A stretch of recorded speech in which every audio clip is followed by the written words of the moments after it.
Hey everybody, welcome back to the shop. Quick project today.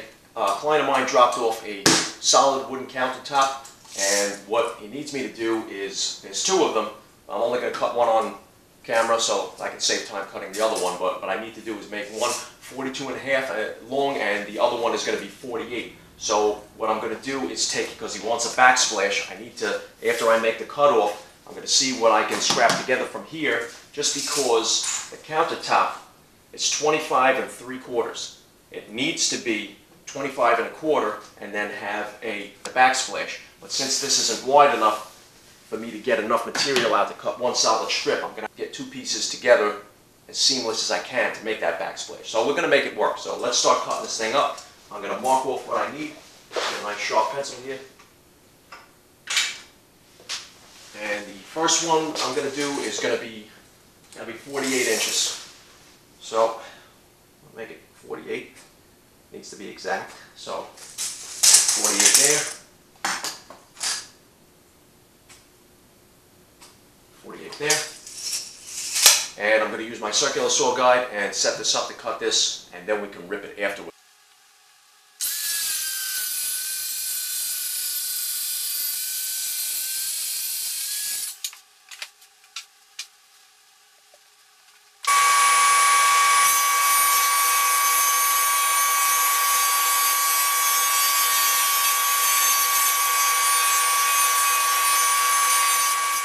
Now that I have it ripped down to the width that I need, what I'm going to do is cut the pieces for the backsplash. So I'm going to rip off all the scrap cut off that I have into the pieces that I need, and I'm going to make 4 pieces altogether, and that's going to be 2 for one countertop and 2 for the other top, and then what I'll have to do is join them in the middle as seamless as possible. Now that I have the pieces for the backsplash cut to the 6 inches, the reason I cut them to the 6-inch height is because what I needed to do is sit back here and take up that inch. They need to be 5 inches here. This is 1 inch thick, so I have 5 inches here and 6 inches altogether. That's why I cut it to 6. So minus the inch of the thickness of the counter itself, and that'll give me the 5-inch backsplash, and that's what's standard on the kitchen that I measure to and what they want. So I need to take 2 of these pieces here, and I need to butt them up together, and I need to make them in a way that this is going to be seamless. Now I was thinking about connect them in a butt joint with pocket screws and then make my own wood filler here and sand these flush together and then attach it from the back with screws into the back of the cabinet. And then what I need to do is I also need to cut it flush here so that everything is completely the same size. And then I can deliver it to the client and they can cut their own sinkhole, because they have a sink that they need to install in this, because this is going in the kitchen. So they're going to sand it down themselves. They're going to put a waterproof polyurethane, maybe a spar urethane or a Helsman spar, marine grade, whatever they choose. It's going to be really good, because if it's going to be in the kitchen, this needs to be completely waterproof.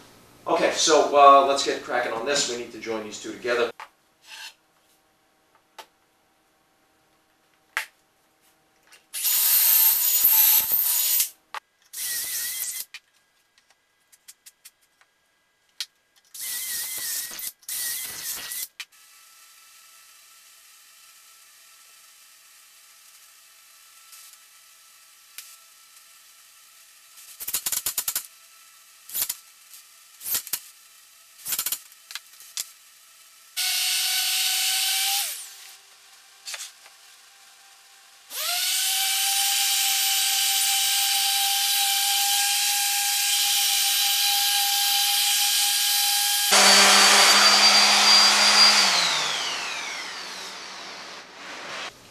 Okay, now that I have the joint connected here, and it came out really nice with the pocket screws, the butt joint. It's all the same material and it's all cut from the same block. So what I need to do now is use this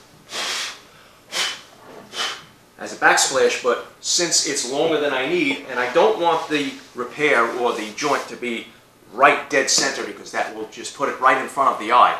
What I want to do is actually off-center it. So I'm going to butt this up here, and they're going to be joined from the back with screws straight into the back.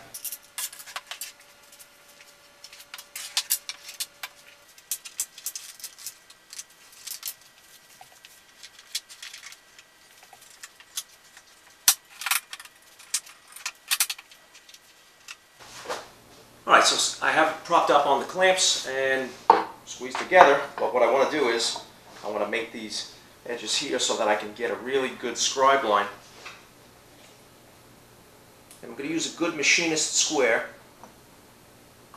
Make my mark of where I need to cut it.